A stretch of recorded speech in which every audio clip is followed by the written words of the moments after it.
반갑습니다. 여러분, 오늘도 예배하시는 모든 분들의 삶과 가정에 하나님이 주시는 놀라운 은혜와 은총이 함께 하시기를 주님의 이름으로 소망합니다. 얼마 전에 저희 가정에 필라델피아에서 목회를 하고 있는 한 친구 가정이 방문을 했습니다. 그런데 이 친구 가정에는요, 참으로 아픈 사연이 있는 집입니다.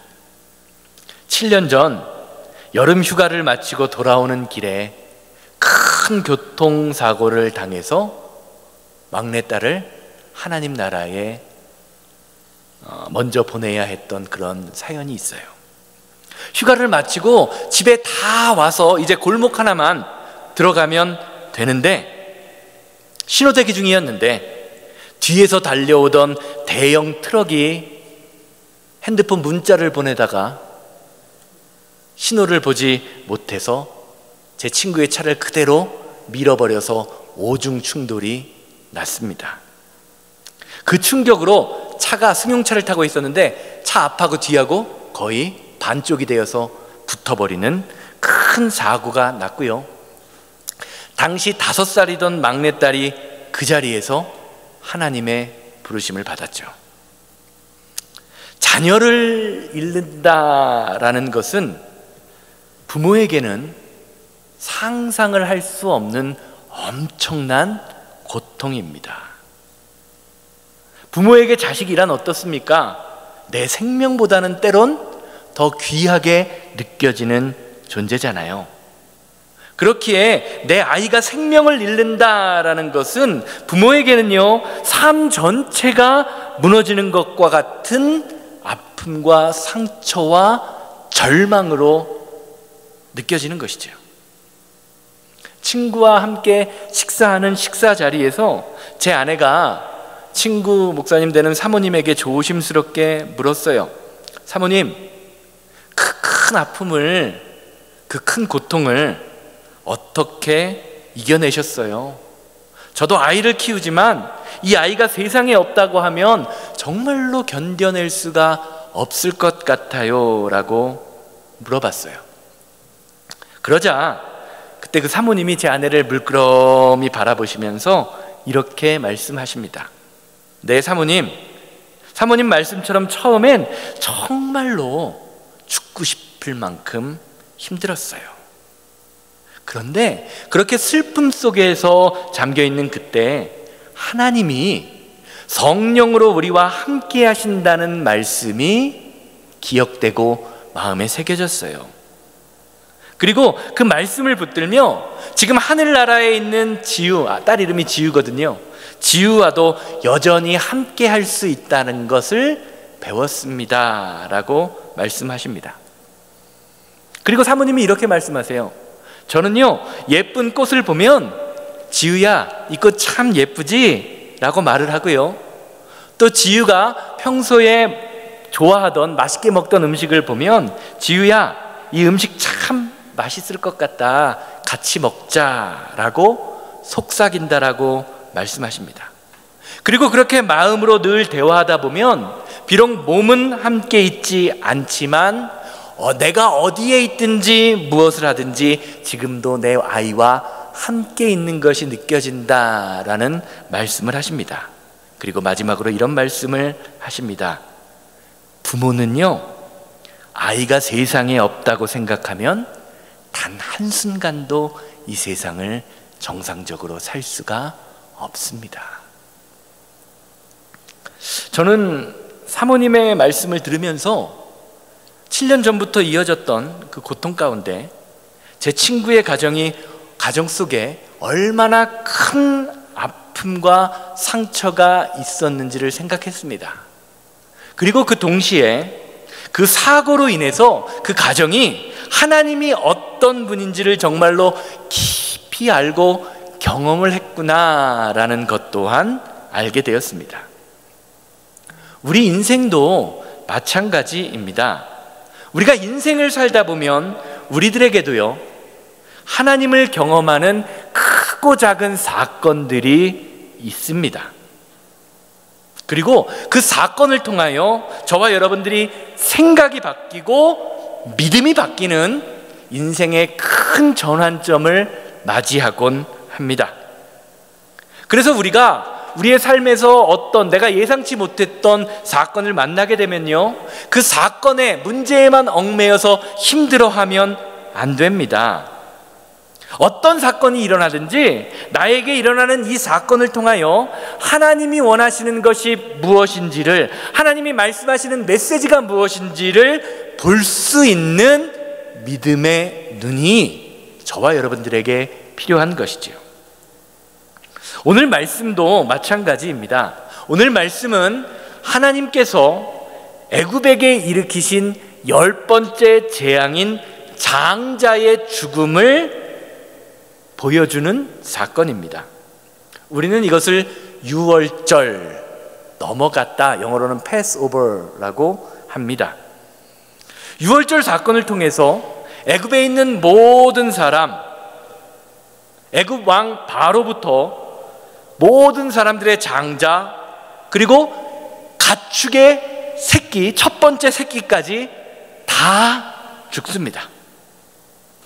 너무나 놀라운 사건이 일어나자 바로는요, 아무런 조건 없이 이스라엘 백성들이 애굽을 떠나라라고 명령합니다. 지난주 말씀을 통해서 살펴본 하나님의 강한 손이 이스라엘과 함께함으로 말미암아 하나님의 능력이 그들을 통하여 드러나게 된 것입니다. 그런데 오늘 말씀을 가만히 살펴보면 하나님께서 유월절이라는 사건을 통해서 이스라엘 백성들에게 알려주시는 것이 있다라는 것을 볼 수 있습니다. 21절에서 22절 말씀 보시기를 바랍니다. 모세가 이스라엘의 모든 장로를 불러서 그들에게 이르되 너희는 가서 너희의 가족대로 어린 양을 택하여 유월절 양으로 삼고 우슬초 묶음을 가져다가 그릇에 담은 피에 적셔서 그 피를 문인방과 좌우 설주에 뿌리고 아침까지 한 사람도 자기 문 밖에 나가지 말라. 이 말씀은 이스라엘 백성들이 애굽에서 일어날 그 재앙, 10번째 재앙 속에서 어떻게 하면 그 죽음을 피할 수 있는지를 알려주는 말씀입니다. 한마디로 이스라엘 백성들이 해야 할 일을 이야기하면 흠없는 어린 양을 잡아서 그 피를 문 머리와 문 옆에, 문설주와 온 문 옆에, 주보를 보시면 제가 유월절 양의 피를 바른 문에 관하여 보아놨는데요, 이렇게 피를 발라라 라고 말씀하시는 것입니다. 그런데 오늘 말씀 보면서 여러분 한번 생각해 보시기를 바랍니다. 살아있는 양을 산채로 죽여서 그 피를 문에 바른다. 어떻습니까? 쉬운 일입니까?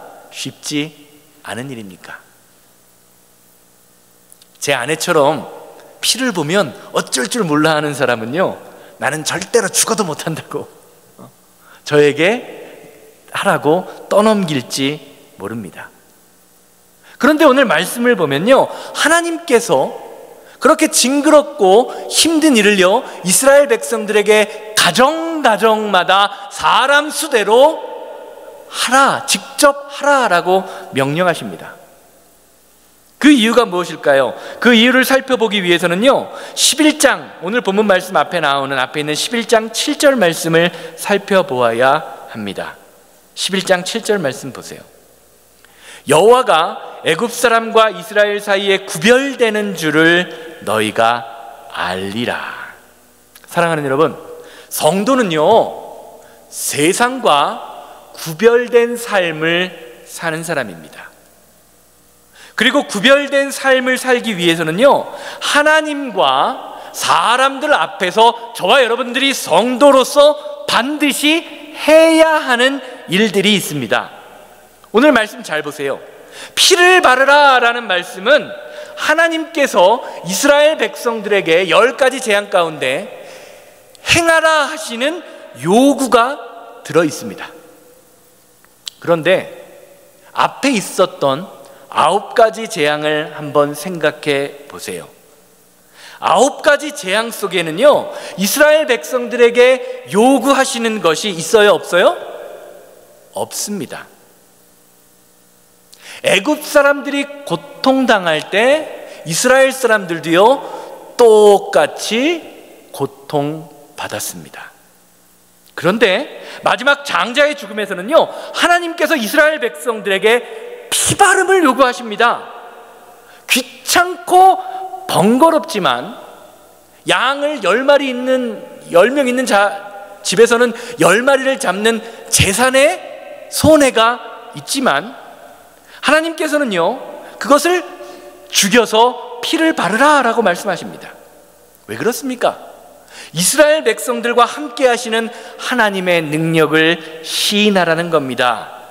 왜냐하면 6월절의 피바름의 사건이 저와 여러분들 그리고 이스라엘 백성들의 생명을 살리는 구원과 연결되어 있기 때문입니다. 출애굽기 12장 23절 말씀 보세요. 여호와께서 애굽 사람에게 재앙을 내리시고 지나가실 때에 문 임방과 좌우 문설주의 피를 보시면 여호와께서 그 문을 넘으시고 멸하는 자에게 너희 집에 들어가서 너희를 치지 못하게 하실 것입니다. 사랑하는 여러분, 성도는 우리 앞에 닥친 사망이라는 고통을 예수 그리스도의 보혈의 피로 넘길 수 있는 사람입니다. 하나님의 말씀을 붙들며 우리 안에 있는 아픔을 넘기고 질병을 넘기고 저주를 넘기고 상처를 넘겨야 합니다. 이런 것들에 붙들려서는 하나님이 예비하신 가나안 땅, 축복의 땅으로 들어가는 출애굽의 사건이 일어날 수 없는 것입니다. 신앙생활을 하다 보면요, 성도들도 믿지 않는 사람들과 똑같은 고난을 만나게 됩니다. 아니, 예수님을 믿는 것 때문에 오히려 더 크고 힘들고 어려운 고난을 당할 때가 있습니다. 우리는 생각하죠. 우리가 성도로서 예배하고 기도하면 세상에 고난이 없이 세상에서 축복받아서 내가 잘 되고 부자가 되고 내 자녀들이 좋은 대학에 가서 좋은 곳에 취직하고 세상에서 성공했으면 좋겠다라고 생각하는데요, 우리에게 닥친 인생의 어려움이란 내가 기도한다고 해서 우리에게 오지 않거나 기도하지 않는다고 해서 그런 문제가 오는 것이 아니라는 것입니다. 이게 이스라엘 백성들에게 있었던 9가지 재앙, 피, 개구리, 이, 파리, 전염병, 종기, 우박, 메뚜기, 흑암과 같은 재앙이 상징하는 것입니다. 아무리 하나님의 보호하심에 있어도 세상 사람들과 똑같은 고난을 받을 수도 있다는 것입니다. 그런데 구원의 사건은 다릅니다. 구원은 우리가 아무것도 하지 않아도 그냥 해결되는 그런 식의 문제가 아니라는 것입니다. 피바름의 사건이 있어야 한다는 겁니다. 아무것도 하지 않으면 우리의 영혼이 죽어버립니다. 성경은 이것을 멸망당한다라고 말하죠. 계속해서 출애굽 말씀드리면서 제가 말씀드리지만 멸망이라는 것은요, 질병에 걸리거나 사업에서 망하는 그런 외적인 문제가 아닙니다.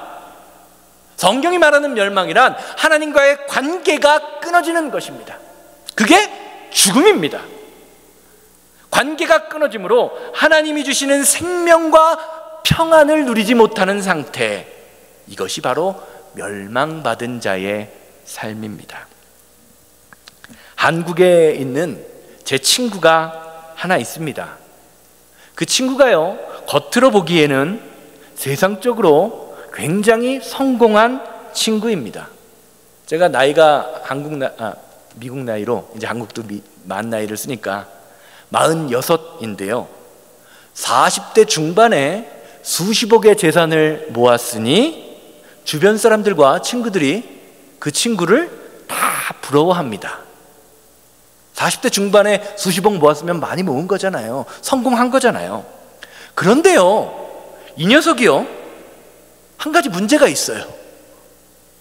술을 먹지 않으면 잠을 못 잡니다. 술을 먹지 않으면 잠을 못 자요. 주변 사람들이 다 성공했다, 나도 저렇게 되고 싶다라고 말하는데 그런 문제가 있습니다. 20대, 30대 때는요, 주변 친구들과 음주가무를 즐기는 것이 좋아서 놀면서 내가 술을 먹는 줄 알았다고 합니다. 내가 술을 먹는 줄 알았대요. 그런데 이제는요, 술이 나를 먹는 것 같아 라고 이야기하면서 술을 먹고 그냥 뻗는 거죠.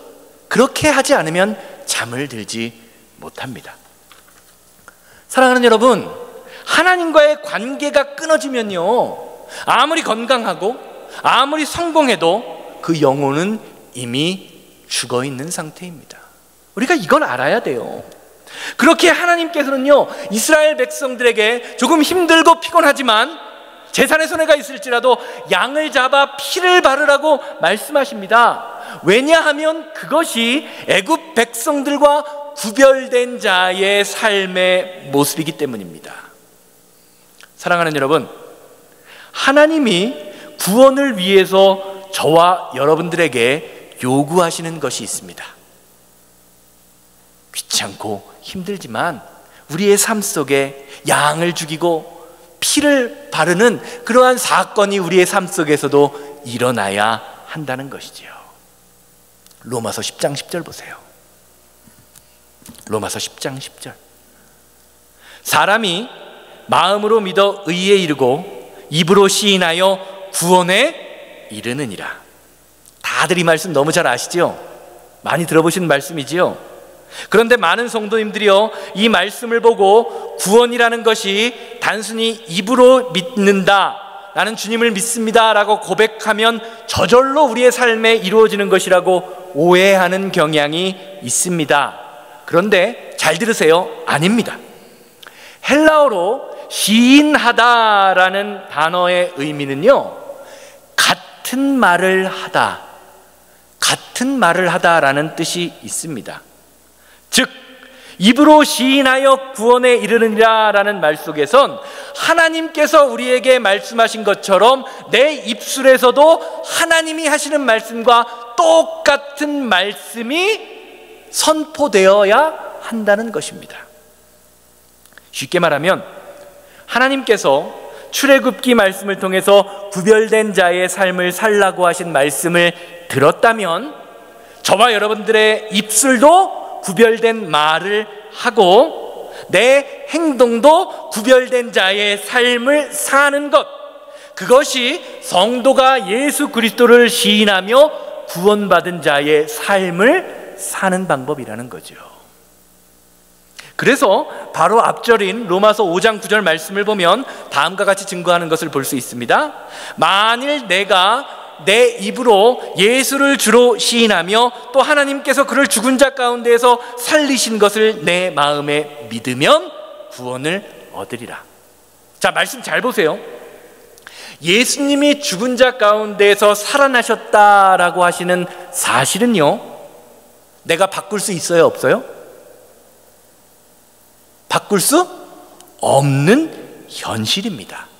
그렇기에 이것은요, 믿느냐 믿지 않느냐라고 하는 그 사건으로 끝나버립니다. 나는 예수 그리스도가 십자가에서 다시 살아난 것을 믿습니다, 믿지 않습니다 그 양분법으로, 이분법으로 가를 수 있는 문제입니다.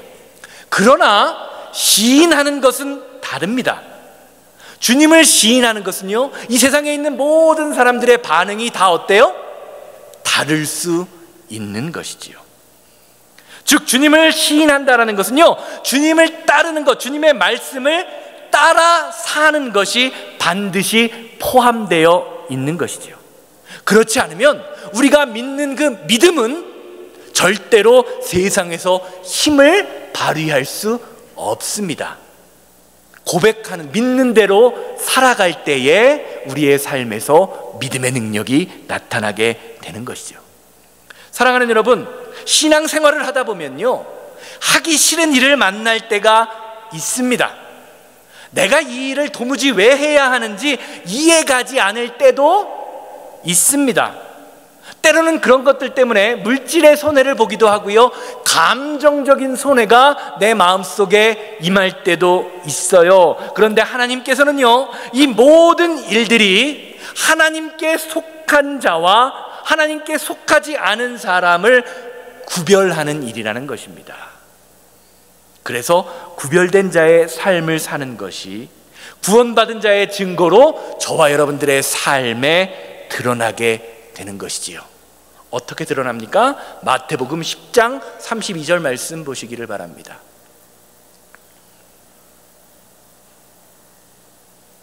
누구든지 사람 앞에서 나를 시인하면 나도 하늘에 계신 내 아버지 앞에서 그를 어떻게 하리라? 시인하리라.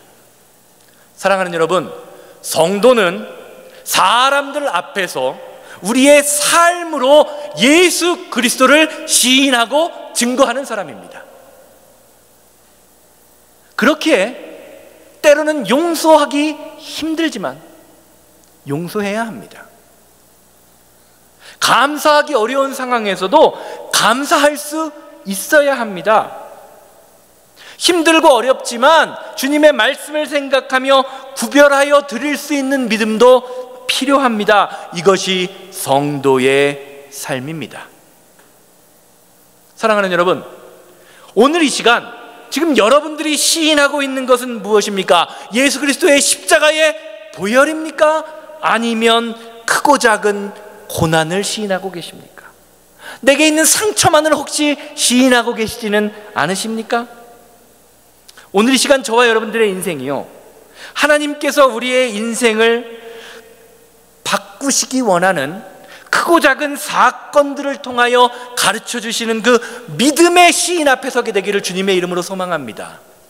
내가 만나는 사람, 내 주변에서 일어나는 모든 사건을 통해서 하나님이 하시는 말씀, 어떻게 이 상황 가운데에서 거룩함으로 나아갈 수 있을지를 분별할 수 있어야 하는 것이지요. 그럴 때에 저와 여러분들의 삶이 예배가 되고 삶을 통하여 하나님이 스스로를 드러내시는 넘어감의 은혜가 우리의 삶에 임하게 되는 것입니다. 이어지는 말씀 보세요. 아주 중요한 말씀인데요, 24절 25절 말씀입니다. 너희는 이 일이 뭐죠? 문설주의 피를 바르고 죽음을 넘기는 그 유월절의 사건을 규례로 삼아 너희와 너희 자손이 영원히 지킬 것이니 너희는 여호와께서 허락하신 대로 너희에게 주시는 땅에 이를 때에 이 예식을 지킬 것이라. 오늘 말씀은요, 저와 여러분들에게 아주 중요한 사실을 가르쳐줘요. 하나님이 우리에게 주시는 넘어감의 은혜를 경험한다라는 것은요, 지금 현실을 바라보는 것이 아니라 앞으로 우리에게 일어날 하나님이 행하실 일을 믿음으로 바라보는 것이라는 것입니다. 자, 말씀의 상황을 한번 생각해 보세요. 지금 이스라엘 백성들 어디에 있습니까? 출애굽했나요? 아직 10번째 재앙이 일어나기 전이니까 이스라엘 백성들은 여전히 애굽 땅에 있습니다. 여전히 종살이를 하고 있어요. 그런데 참 흥미로운 것은요, 24절 25절 말씀을 통해서 하나님께서는 이스라엘 백성들을 통해서 야, 너희들이 가나안 땅에 들어갔을 때에 해야 할 일이 이것이다 라고 말씀하고 계십니다. 너희의 육신은 몸뚱아리는 여전히 애굽에 있지만 믿음으로 이미 가나안 땅에 들어갔음을 어떻게 하라고요? 선포하고 바라보라는 것입니다. 믿음으로 선포할 때 어떻게 하겠다는 거죠? 하나님이 이루시겠다, 하나님이 행하시겠다라는 겁니다. 이것이 잘 드러나는 말씀이 바로 여호와께서, 말씀 보여주세요. 여호와께서 허락하신 대로, 24절에서 25절. 너희는 여호와께서 허락하신 대로. 사랑하는 여러분, 성도는요, 하나님이 허락하신 것만큼 그만큼만 누릴 수 있는 사람이에요. 내가 허락한 것만, 내가 내 힘으로 누리는 것이 아니라 하나님이 나에게 주신 것만 누릴 수 있다는 겁니다. 내가 기도를 열심히 해서 하나님의 뜻을 이래라 저래라 바꿀 수 있는 것이 아닙니다. 그런데 우리는 자꾸요, 하나님이 내게 허락하신 것을 내 뜻과 내 계획대로 바꾸려고 합니다. 이것이 가장 잘 드러나는 사건이 무엇입니까? 바로 아담과 하와가 선악과를 따먹은 사건이에요. 아담과 하와가 선악과를 따먹은 이유는요, 하나님이 허락하신 것에 만족하지 못했기 때문입니다. 하나님이 허락하신 것보다 내가 바라보고 있는 것이요, 더 좋다, 더 아름답다, 더 먹음직스럽다라고 생각하고 있어요. 문제의 핵심은요, 순종하지 못한 것이 아니라 하나님이 주신 것을 신뢰하지 못하는 데서 시작된 것입니다. 하나님을 신뢰하지 못하다 보니 하나님이 허락하신 생명나무보다 내가 가지지 못한, 내가 누리지 못한 선악과가 더 멋있어 보입니다. 더 맛있어 보입니다. 그것만 먹으면, 그것만 이루면 내가 무엇인가 해낼 수 있을 것 같은, 하나님처럼 될 수 있을 것 같은 생각이 들었던 것입니다. 이스라엘의 출애굽 과정을 잘 보세요. 우리가 다 아는 것처럼 사실 이스라엘 백성들이 출애굽 과정에서 한 게 있어요, 없어요? 한 게 있어요, 없어요? 없죠. 성경을 보면 그들이 한 것은요, 불평밖에 없는 것처럼 보입니다. 배가 고프다, 목이 마르다, 고기가 먹고 싶다, 그래서 나는 차라리 종으로 살던 애굽으로 돌아갈 것이다. 그런데요, 출애굽기 말씀을 한번 잘 읽어보세요. 그럼에도 불구하고요, 그들이 출애굽에 성공할 수 있었던 이유가 있습니다. 그것은 바로 그들을 인도하신 하나님을 따라갔다라는 것입니다. 13장 21절에서 22절 말씀 보세요. 여호와께서 그들 앞에 가시며 낮에는 구름기둥으로 그 길을 인도하시고 밤에는 불기둥으로 그들에게 빛을 주사 낮이나 밤이나 진행하게 하시니 낮에는 구름기둥이 밤에는 불기둥이 백성 앞에서 떠나지 아니하였다. 사랑하는 여러분, 신앙생활은요, 우리의 앞서가신 주님을 따라가는 것입니다. 주님을 따라가야 돼요. 따라간다라는 것은 무엇을 의미합니까? 힘들어도, 하기 싫어도, 때로는 내가 이 길을 왜 걸어가야 하는지 이해되지 않을지라도 따라가야 합니다. 사실 성경이 말하는 출애굽하는 그 길은요, 일주일에서 열흘 사이면 갈 수 있는 거리지요. 그런데 하나님은 몇 년을 돌아가게 만드세요? 40년을 돌아가게 만드시지요. 뭐 일주일이면 갈 길, 내가 내 숏컷으로 가서 빨리 가야지 갔다면 어떻게 됐을까요? 출애굽하지 못하는 것이죠.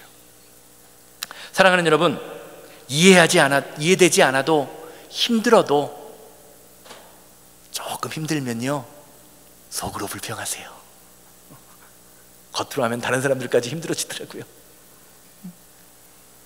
하나님이 우리에게 주신 축복의 땅으로 나아가기 위해서는요, 하나님의 말씀을 따라가야 합니다. 그리고 우리가요, 묵묵히, 속으로는 비록 불평할지라도 묵묵히 하나님의 말씀을 따라가게 되면요, 사람들이 궁금해합니다. 저 사람은 왜 저렇게 살지?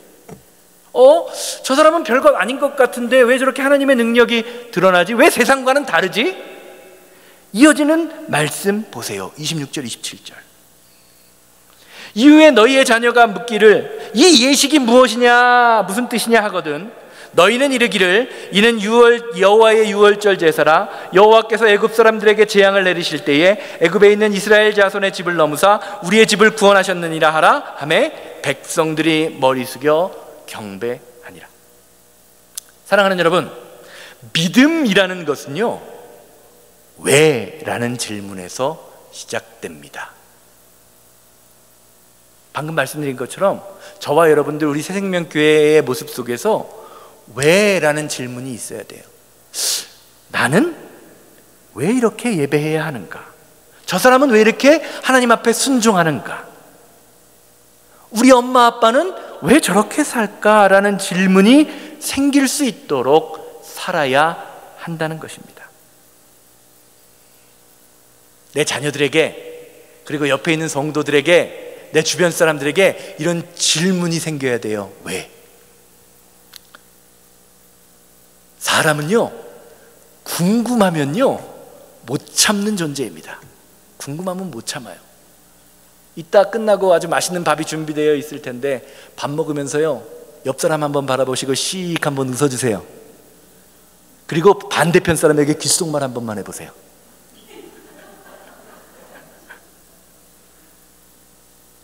그러면요 처음에 보고 그 웃었던 사람이요 궁금해갖고 환장합니다. 여러분, 환장할 거예요. 도대체 나 빼놓고 무슨 얘기하냐고, 나도 좀 알려달라고.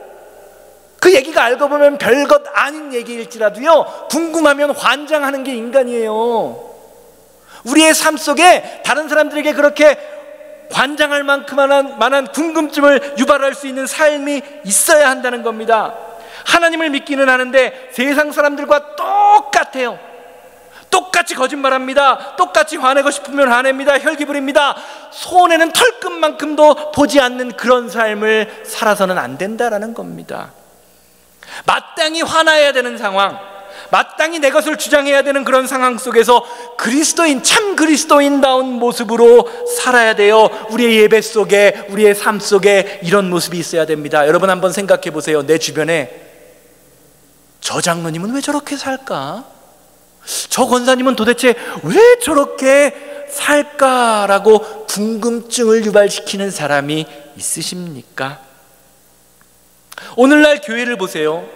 왜 오늘날 세상 사람들이 교회에 대한 관심을 가지지 않습니까? 교회에 대하여 기대하지 않습니까? 교회와 성도의 모습이 세상 사람들과 하나도 다를 바가 없다라고 생각되기 때문입니다. 아니, 오히려 세상만도 못하다고 여기지는 않습니까? 그러다 보니 교회를 바라보면서, 성도를 바라보면서 왜? 라는 질문이 없어요. 사랑하는 여러분, 여러분의 삶에는, 그리고 여러분의 예배에는 왜? 라는 질문이 있으십니까? 어떻게 하면 우리의 삶에 이 질문이 생길 수 있을까요? 여러분은 왜 예배하고 계십니까? 여러분은 왜 예배해야만 합니까? 이 질문이 생기기를 주님의 이름으로 소망합니다. 결론적으로 말씀드릴게요. 제가 말씀을 시작하면서 우리가 살다 보면 우리 인생을 변화시키고 신앙을 변화시키는 큰 사건을 만나게, 크고 작은 사건을 만나게 된다라고 말씀드렸습니다. 이스라엘 백성들에게는 유월절의 사건이 바로 이 사건입니다. 그래서 오늘 말씀에서 가장 중요한 것은요, 바로 마지막 절 말씀입니다. 28절 말씀 보세요. 하나님이 이스라엘 백성들에게 모든 것을 명령하십니다. 이스라엘 백성들이 어떻게 합니까? 28절 말씀. 이스라엘 자손이 물러가서 그대로 행하되 여호와께서 모세와 아론에게 명령하신 대로 행하니라.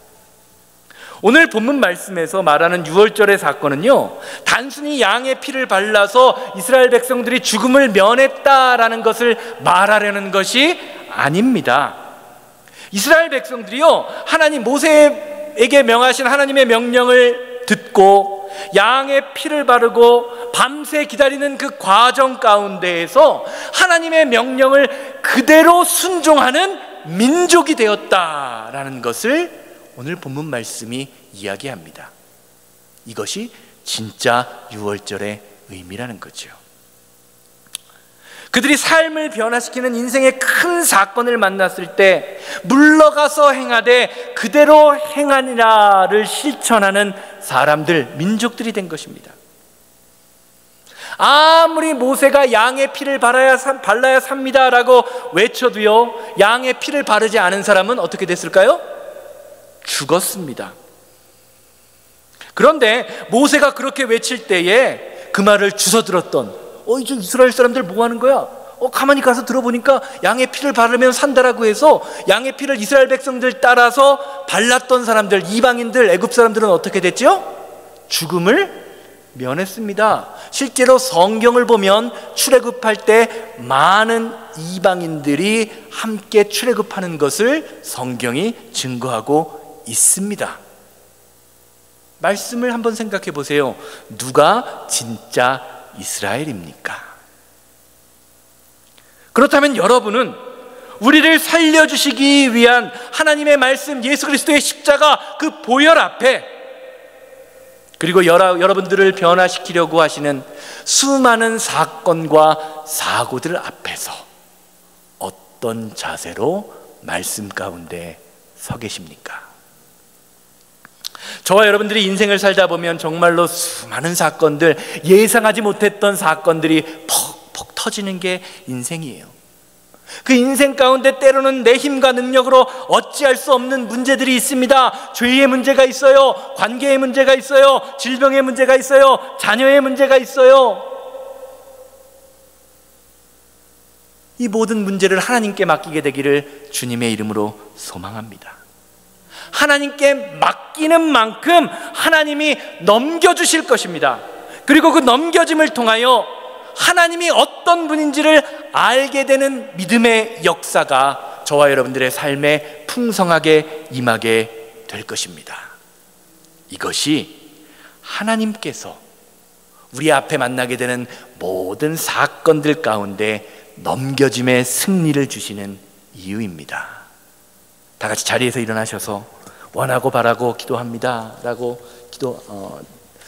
기도합니다. 찬양하고, 주님, 내가 지금까지 내 인생 살아오면서 만났던 수많은 문제 가운데 그 문제를 내 힘으로, 내 방법으로 해결했던 것을 돌아보게 하시니 감사를 드립니다. 이제는 그 문제 가운데에서 나를 돌아보며 나를 변화시키는 사람, 아직 역사하시지는 않았지만 나와 나를 통하여 일하실 하나님을 기대하며 하나님 말씀에 순종하되 그대로 순종하는 믿음의 사람 되게 하여 주시옵소서. 다 같이 통성으로 기도하고 축도로 예배를 마칩니다. 이 세상을 살아가는 동안에 나의 힘을 의지할 수 없으니 기도하고 낙심하지 말 것은 주께서 참 소망이 되심이라. 주의 길을 걸어가는 동안에 세상에 것 의지할 순 없으니 낙심하지 말 것은 주께서 참 기쁨이 되시니 하나님의 꿈이 나의 비전이 되고 예수님의 성품이 나의 인격이 되고 성령님의 권능이 나의 능력이 되길 원하고 바라고 하나님의 꿈이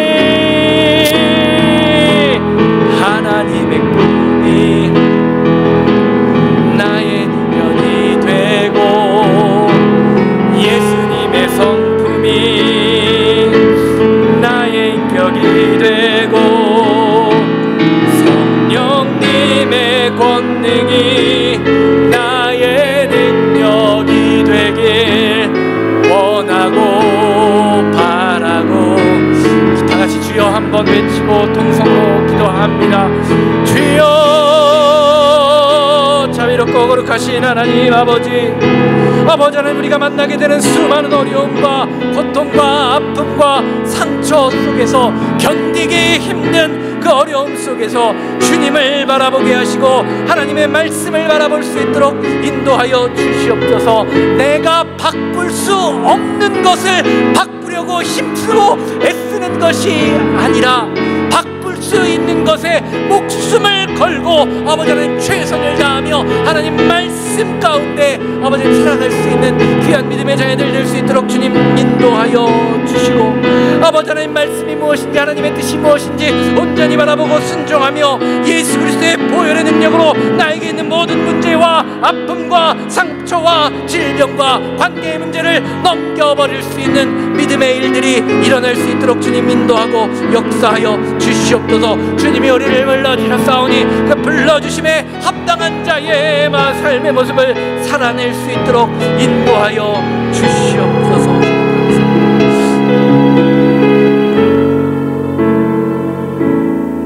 하나님,